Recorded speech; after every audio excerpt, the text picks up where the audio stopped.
Bakit ang hirap maghintay? Bakit naiinip tayo sa paghihintay?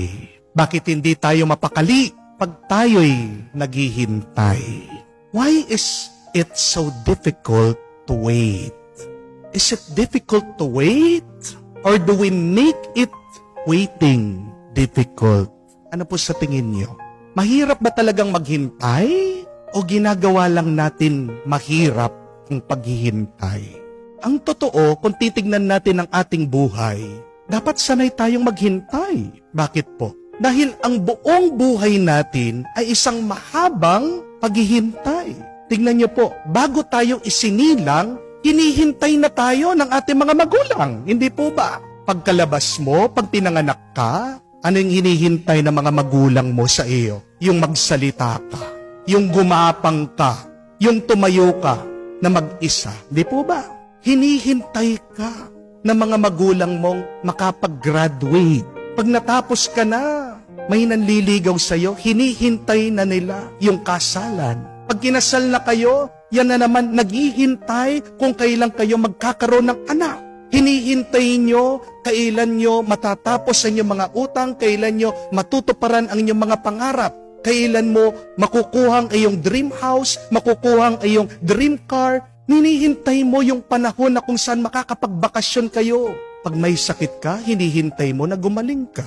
Pero pag naratay ka na sa kama, pag sinabi ng doktor wala na, anong hinihintay mo?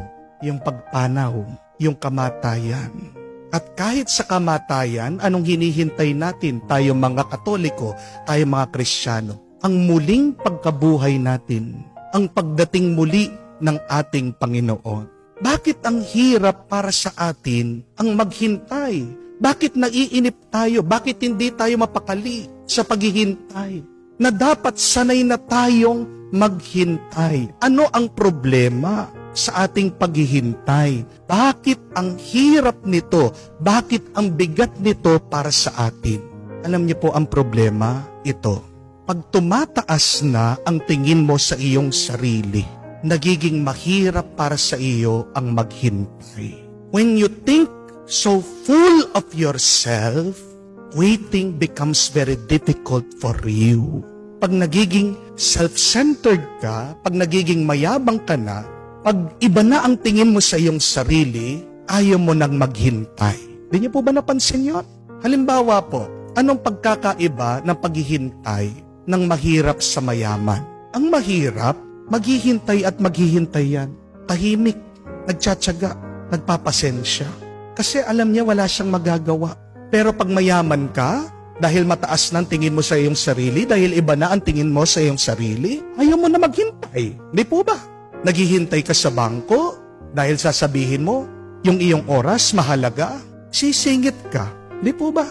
Ikaw ay nakasakay, nagko-commute, mabagal yung iyong sinasakyan, dahil ang tingin mo sa iyong sarili, big time ka, big shot ka, mahalaga ka, dapat hindi ka malate, sisigawan mo yung driver. Di po ba? Pag hindi ka pinapansin sa restaurant, ang tagal-tagal dumating ng order, pinapahiya mo yung mga waiter.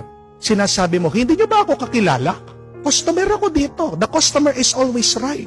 Saan nagmumula yung bigat, yung hirap, yung pagkainip natin sa paghihintay? Pag iba na ang tingin mo sa iyong sarili. Pag napakataas na ng tingin mo sa iyong sarili. When you have pride, when you become so full of yourself, you will not wait. Hindi po ba? Tingnan niyo po sa napakagandang ebanghelyo na ating narinig. Itong kwento ni Jairo, isang opisyales ng sinagoga. May katungkulan. Pero nakiusap sa ating Panginoon na mamatay yung kanyang anak. Sumama naman ang ating Panginoon pero doon sa kanilang pagpunta sa bahay para pagalingin ni Jesus yung batang namamatay, merong mga sumingit, mga tao na gustong humawak sa ating Panginoon. Isa doon sa mga sumingit ay isang babae na matagal nang merong problema, matagal nang merong sakit na hindi tumitigil ang pagtagas ng dugo sa kanya. Hinawakan si Jesus, napahinto si Jesus dahil naramdaman lumabas yung kapangyarihan sa kanya. Hinanap yung babae. At nung nakita yung babae, nakipag-usap pa. Kung kayo po yung magulang, di ba? Nagmamadali ka, Gusto mo agad makapunta ang Panginoon para pagalingin yung bata. Bakit huminto pa ang Panginoon? Pero wala tayong narinig sa Ebanghelyo na nagreklamo itong tatay sa Panginoon. Hindi natin narinig na sinumbatan siya, sinabihan na, Panginoon, bakit ka tumitigil? Panginoon, tara na. Wala tayong narinig na nainip o nagalit, pero ang narinig natin, tahimik lang siya.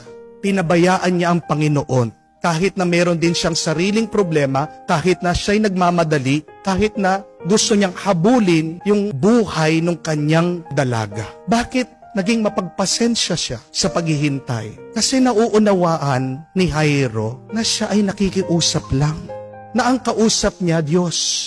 Na ang kaharap niya, mas malakas sa kanya, mas mataas ang antas kaysa sa kanya.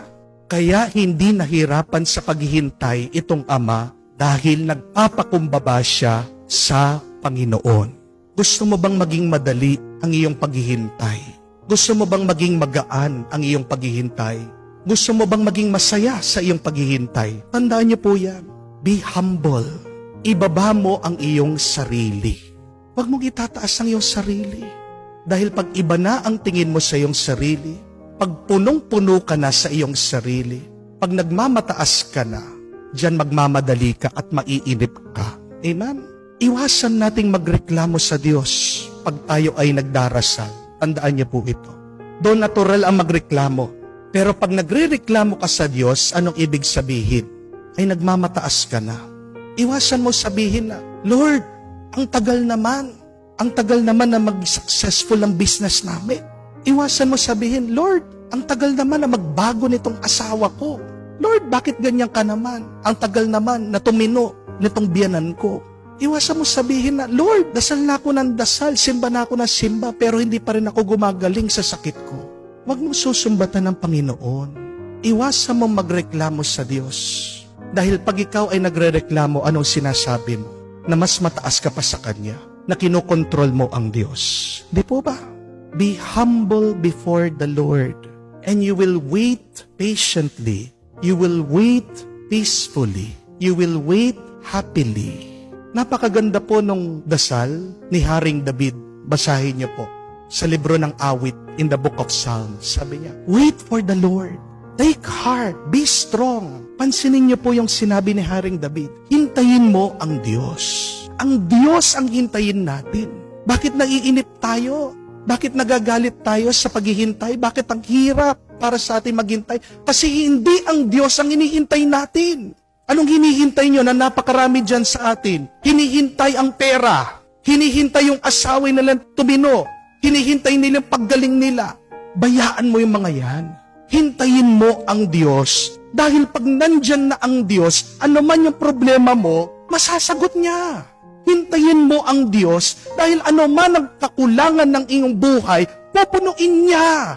Hintayin mo ang Diyos dahil ano man ang kadiliman ng iyong buhay, bibigyan niya ng liwanag. Amen? Ulit-ulitin mo yun sa iyong pagdarasal.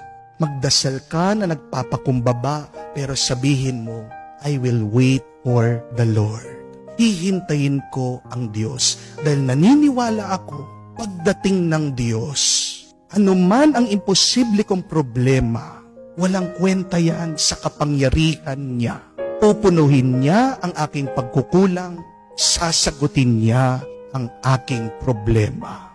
Ang magbibigay ng lakas sa iyo, ang magbibigay ng kapayapaan sa iyo, ang magbibigay ng saya sa iyo sa iyong paghihintay ay ang Diyos.